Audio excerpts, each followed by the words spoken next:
Hi, it's me again, day 9.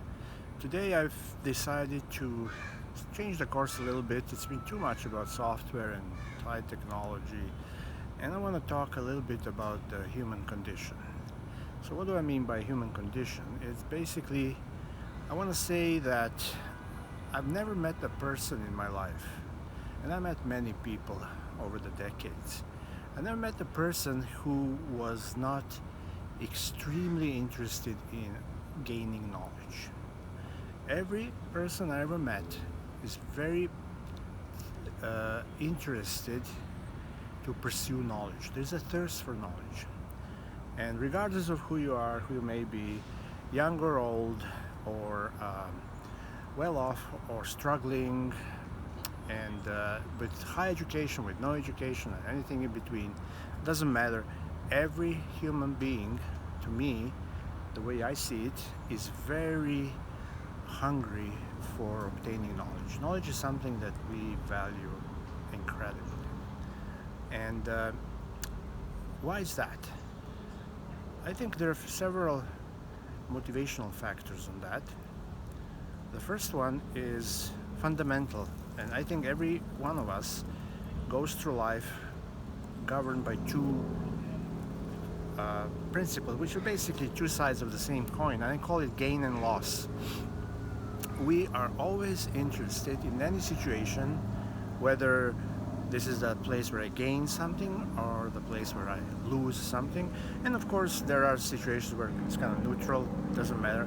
But usually we don't stay for long in those neutral situations because either we get bored or we realize, hey, I'm just treading water, I'm wasting time here, I want to go and play the game, see if I can gain something, and hopefully I will not lose something. And so to be able to, the way we see it, to be able to play that game, we need knowledge. If we don't know what's going on, then obviously we are at risk of losing. And then we fear. So basically, from the emotional standpoint, gain and loss translates into greed and fear. We all feel greed and we also feel fear. And then we feel indifference, and that is something that we don't find very attractive. But this kind of daring and going after gain and pursuing our greed, mixed with our fear of, hey, maybe I don't understand the situation, maybe I don't know enough, maybe I haven't obtained sufficient knowledge. And these are basically driving factors primarily that spontaneously we gravitate towards obtaining more and more knowledge. Then, of course, on top of that, there is just plain curiosity, like childlike curiosity. We're just curious. And when we watch children, they are oftentimes very curious, and they don't necessarily pursue any agenda, but just that's how they grow. But also that's how we grow, and we never actually finish growing. We constantly are learning. This body of knowledge is infinite, and the older we get, the more we realize, no matter how much knowledge I obtain, it's never going to stop. There's always something new to learn, something more and more and more. So that's a thrilling ride and exhilarating, and nothing wrong with that. Why am I? Alex? Where is the perplexity side of your rant? Well, the perplexity side ends at the point where I can say that I almost never, maybe one or one and a half person I met in my life who would be interested in obtaining the knowledge about themselves. Everybody's interested in obtaining the knowledge about the world, something that we feel is outside of us, something that is at the same time enticing and attractive and threatening and fearful. And so we spend 100% of our pursuit just learning. Let me figure out how this works, let me figure out how that works.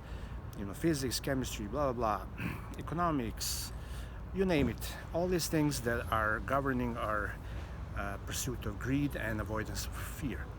But then when we go and say, how come this insatiable thirst for knowledge does not cause us to start wondering about ourselves, learning about who we are really, how do we function, what is it that we are doing?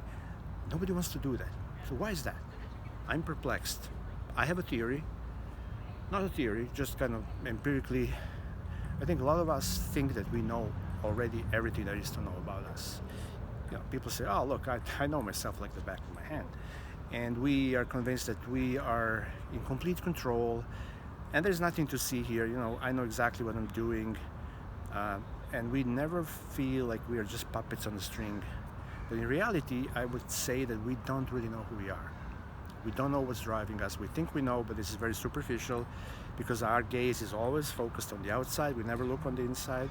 We never turn the searchlight on the inside. And some people are even averse to that.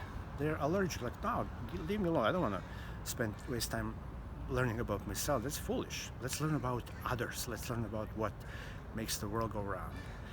But I think that unless we know exactly what makes us tick, what is causing all our personal agendas and all this greed and fear and gain and loss, pursuit of gain and avoiding loss, we are kidding ourselves. We cannot really attain anything in this world.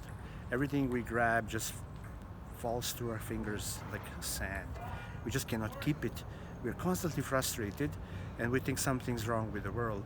But in reality, nothing's wrong with the world. What is wrong is we don't have enough understanding and knowledge of who we are, where do we come from, why do we behave like we behave, what is our mind doing. We think we are in full control. We think we are the pilot, but we are not. Or as some limerick goes, due to the circumstances beyond my control, I'm the master of my destiny and the captain of my soul. So, the circumstances are bigger than us, put us in this position, and somehow we think that this is all thanks to us, to our own enlightened decision. That's laughable. We don't know who we are. We don't know why are we here.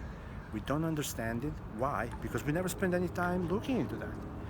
And as if you read some of the great thinkers, they will tell us that it is not impossible to figure out. It is possible. But it needs the same, if not even a stronger effort to research, to do the analysis and thinking and looking at things. Same as if you want to learn about, is the sun moving across the sky or is the earth revolving? It took a long time for us to figure out how things actually function. Same is with the inner functioning, the functioning of the mind, the functioning of our psyche, how we think, how we feel, where is it coming from, who are we obeying, why do we think we are in charge when we are not? I mean, if you look at your own body, you think you own the body you control. No, your body does whatever it wants to do. It gets sick without ever asking you for permission to get sick. It will get tired without asking you for permission to get tired.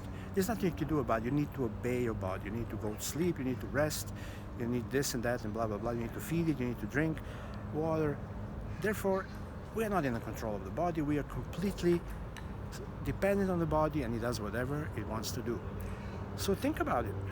Why are we so keen on pursuing the knowledge of the outside world and so jaded and indifferent towards, hey, why should I spend time learning about myself?